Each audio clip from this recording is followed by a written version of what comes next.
You're not naive. Maybe you're even one of the smartest, most capable people in your organization. But is your employer emotionally manipulating you? After working with hundreds of senior professionals from really big consulting, financial services, and tech firms, I've noticed something pretty alarming. The people who pride themselves on being sharp enough to spot BS from a mile off are often the ones being manipulated most effectively. So in this video, I'm going to show you the 7 subtle manipulation tactics that turn your greatest professional strengths into liabilities, so you can name what you're experiencing, reclaim your power, and stop questioning your instincts. Most senior professionals think they're too smart to be manipulated, when actually your intelligence makes you more vulnerable because the manipulation flatters your work ethic and disguises exploitation as opportunity. In my work as an executive coach, I spend a lot of time with high performers, partners, managing directors, and senior leaders at some of the biggest firms in financial services, consulting, and tech. And what's striking is that the people who pride themselves on being sharp enough to spot manipulation in others, they're often the ones who miss it in themselves. And they tell me things like, I don't mind doing the extra work, it's good exposure. Or, it's fine, I'm the one they trust with the difficult stuff. And they don't see how that trust and reliability can sometimes be being used against them. A few months ago, I was working with a senior leader who said something that hit me quite hard. He said, they tell you that you're indispensable right up until you ask for something back. And that's when I realized that workplace manipulation isn't obvious coercion. It's subtle language that transforms your professional strengths into weapons against you. Your reliability becomes unlimited availability. Your intelligence becomes rationalization of unreasonable demands. And your care about the quality of your work becomes acceptance of impossible workloads. This insight led me to create Atomic Ambition, because I realized that the most capable professionals aren't the ones who never get manipulated, but they're the ones who learn to recognize it and reclaim their boundaries. Now, if you're tired of second-guessing yourself when you know something feels wrong, you'll love Atomic Ambition, where I help senior professionals to get the clarity and confidence to set boundaries and make bold career moves without guilt. There's a link in the description below, so make sure you check that out. So this is what most people don't understand about workplace manipulation. It doesn't target your weaknesses, it targets your strengths. The thing is, if you're smart and capable, you've been conditioned your entire career to believe that working hard and being reliable leads to recognition and reward. And in a healthy workplace, obviously it does. But in a manipulative environment, those same qualities become the handles that they use to control you. Think of it like judo. They use your own momentum against you. You care about doing quality work? Great. Here's an impossible deadline that ensures your work every evening. You're intelligent? Perfect. You'll rationalize why this is necessary. And you're reliable? Excellent. We'll lean on you repeatedly without promoting you. And that's exactly why smart people fall for this. They think, I can handle it, or it's just temporary, or this is just what it takes to succeed. And meanwhile, their boundaries erode, just this once at a time, until they don't remember what normal even looks like. So let me show you the 7 manipulation tactics, starting with the most common. The first tactic sounds like, we're like a family here, or we look after our own, or any variation that kind of uses that family language to describe your workplace. Now, what this really means is that they're blurring professional boundaries to gain emotional leverage over you. They're making it harder for you to say no and set limits, or leave without feeling like you're abandoning people who care about you. The subtext is, you owe us more than just your work. You owe us loyalty, sacrifice, and your emotional availability. And the reason this works on smart people is because humans are wired to seek belonging. When they call it a family, your brain starts treating workplace demands like family obligations. And suddenly taking things like a holiday feels like you're letting this work family down. But here's the consequence. You become unable to set boundaries without feeling like you're slacking. So you stay late because the team needs you, or you take on extra work because that's what family does. And when you eventually burn or try to leave, that's like they're betrayed, as if you've broken a sacred bond rather than simply choosing to change your employer. So here's what you need to do instead. Remember that connection is valuable, but don't confuse belonging with obligation. A real family wouldn't require you to sacrifice your well-being to prove your loyalty. And a professional relationship should also have professional boundaries. So when someone says, we're like a family, your response can quite realistically be, I really like our team culture, but I've also got other responsibilities outside of our team, outside of work, that I've got to pay attention to as well. The second tactic starts with something like, oh, just a quick one before you log off at 5:58 p.m. Or, sorry to bother you on holiday, but this is urgent. Or, I know it's late, but we need this tomorrow. What this really means is they're systematically testing your boundaries. They're normalizing overwork one small request at a time and creating an expectation that you're always available. The subtext here is your personal time is optional. We own all of your time, not just your contracted hours. And the reason this works on smart people is simple, because you can handle just one more thing. You're capable enough that these requests don't feel impossible. They're just inconvenient. So you say yes. And then they learn that 5:58 p.m. requests get answered. So they become routine. And suddenly you're working late every night without anyone explicitly asking you to. And the consequence here is that you have death by 1,000 cuts. No single request feels unreasonable enough to push back on, but collectively they're eliminating any separation that you have between work and life. You're always partially at work, always slightly stressed about what might be asked of you next. So here's the antidote. Start stating boundaries explicitly. When someone next asks at 5:58 p.m., your response is, I'm logging off now because I've got another commitment. I can look at this first thing tomorrow morning, and then actually log off. The key here is consistency. You're not being difficult, you're just teaching people what's acceptable. And if they push back or perhaps suggest that you're not committed, that's evidence that you're in a manipulative environment. The third tactic sounds like, you're such a team player, we knew you'd step in, or we could always count on you, or others might complain but not you, that's why we value you. What this really means is that they're using your identity against you. They've labeled you as reliable and compliant, and now they're using that label to pressure you into continuing that behavior. Here, the subtext is that we've attached your professional identity to being agreeable. So if you say no, then you're going to lose that identity and become just another difficult employee. And the reason this works is really powerful because your identity drives your behavior. So once you see yourself as the reliable one or the team player, saying no feels like violating who you are. It's not just disappointing them, it's disappointing yourself. So the consequence here is that you say yes when you know you should really say no. You take on work that isn't your responsibility. And ironically, your reliability makes you less promotable because you're too valuable in your current role. So the antidote here is to recognize that being a team player and having boundaries aren't mutually exclusive. Your response can be something like, I appreciate that you value my contributions, but to maintain my effectiveness on my existing priorities, I've got to say no to this.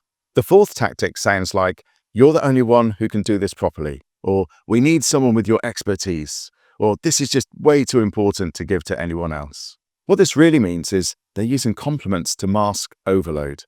They're paying you in praise instead of money or promotion, and making you feel special while overworking you. The subtext here is, you're amazing, but we're not going to pay you or promote you for it. Your reward is knowing how valued you are. And this works because, it feels good to be recognized. And when someone says, you're the only one capable enough, it really appeals to your professional pride. It feels almost rude to respond with, okay, well, pay me accordingly or promote me. And the consequence of this is that you end up doing the work of multiple people, getting lots of compliments instead of compensation. And your excellence becomes a prison because the better you perform, the more work gets piled on you, always with flattery, but never with appropriate reward. So here's what you can do. Document every piece of praise that you get. Every email saying you're exceptional or we couldn't do this without you, and save it. And then use that as evidence when it's time to discuss your compensation or promotion. The fifth tactic sounds like, just wait until the next review cycle, or we're keeping you in mind for the next opening, or just keep doing what you're doing and we'll look after you. What this really means is they're keeping you waiting without any real commitment. They're using future promises to control your present behavior, maintaining your investment, but without any reciprocation. And the subtext here is, stay loyal and compliant by chasing this carrot. We'll reward you, eventually, maybe, if you keep performing without complaint. And this works on smart people because of the sunk cost fallacy. You may think, well, already invested 3 years here waiting for that promotion. I can't leave now. It might happen next quarter. Meanwhile, next quarter becomes next year, and then maybe another year. And the consequence of this is that you can waste years of your career waiting for promises that never materialize. And while you're waiting and staying loyal, your market value outside isn't growing, and opportunities pass you by. So instead, if you're in this situation, ask for specific timelines and criteria. So when someone says, yeah, we'll look after you, you can respond with something like, that's great to hear. Can you tell me specifically what success looks like and what timeline we're working with? And set your own internal deadlines. And you can say, if I don't get promoted by a specific date, I'm going to actively explore options elsewhere. And then honor that deadline to yourself. The sixth tactic sounds like, we need people who fit our culture, or maybe this isn't the right place for you, or other people don't seem to have this problem. So you may hear these when you start to push back on some of the things that we've talked about above. But what this really means is that they're threatening your belonging for asserting reasonable boundaries. They're weaponizing culture to enforce your compliance and isolate you from your peers. The subtext here is conform or leave. Your needs make you a problem. If you were really one of us, you wouldn't be questioning this. And this works because professional identity and belonging really matter deeply. So when they suggest that you don't fit, it triggers some anxiety.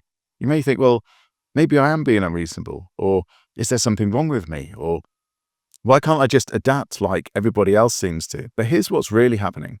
They're making you doubt yourself for having what are quite normal boundaries. They're framing your reasonable requests as personality defects. And they're probably saying the same thing to everyone who pushes back, creating an illusion that everyone else is fine with it. So the consequence is that you silence yourself. You suppress your quite reasonable needs, and you feel like you're failing when you're actually being exploited. And it's also fine to come to the conclusion here that maybe you don't fit, and maybe in that situation, it is time to move on. The seventh and final tactic sounds like this.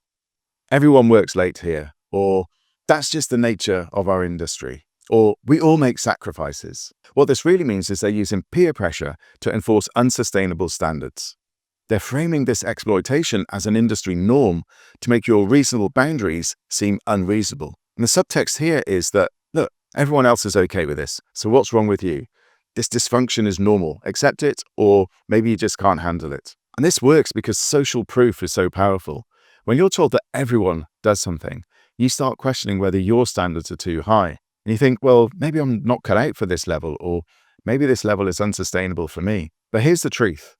Everyone else is likely also exhausted. Everyone else is also questioning whether it's worth it.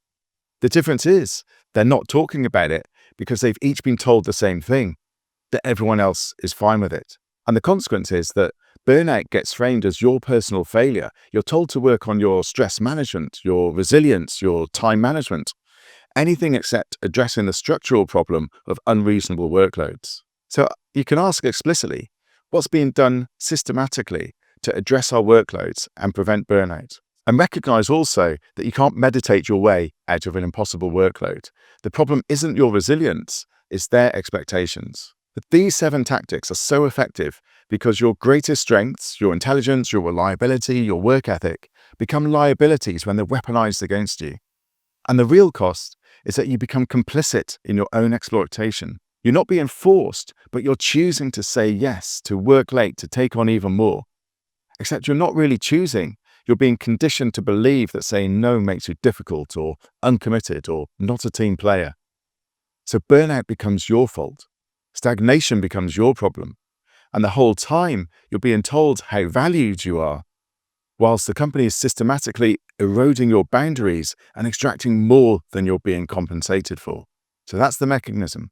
That's why people, especially smart people, fall for this. So if any of this feels uncomfortably familiar, here's exactly what you can do. First, name the red flags. So write down which of these 7 tactics you've experienced. Note specific examples.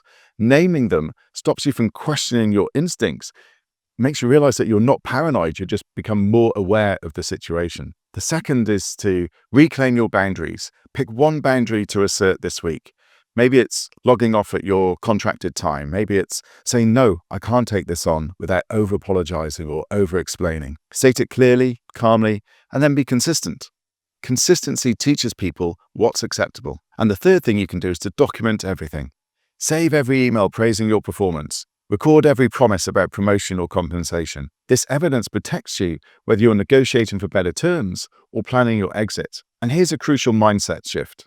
Move from "I need this job" to "I choose to be here for now." The moment you have options, even if they're just exploratory conversations with other companies, you stop operating from desperation and start operating from power. Remember, your boundaries aren't unreasonable.